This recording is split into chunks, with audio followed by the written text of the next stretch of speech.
ასე ამბობს მაცხოვარი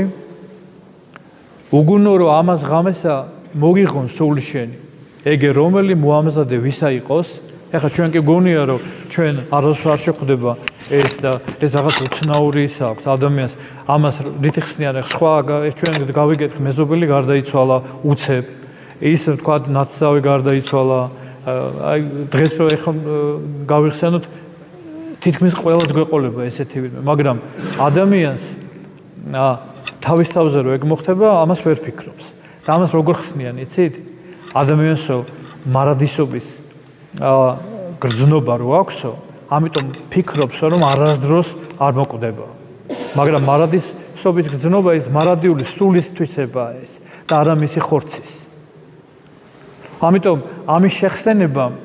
დეპრესიას კი არ იწვევს ადამიანში ამის შეხსენება რომ შენ მოგდავი ხარ და ყველაფერს დატოვებ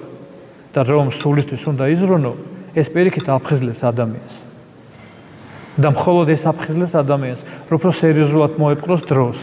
უფრო სერიოზულად მოეპყროს საკუთარ ცხოვრებას საკუთარ სიმდიდრეს საკუთარ საქმეებს რომ გადააფასოს ისე როგორც მიდის ეს ყველაფერი ეს არ არის ნორმალური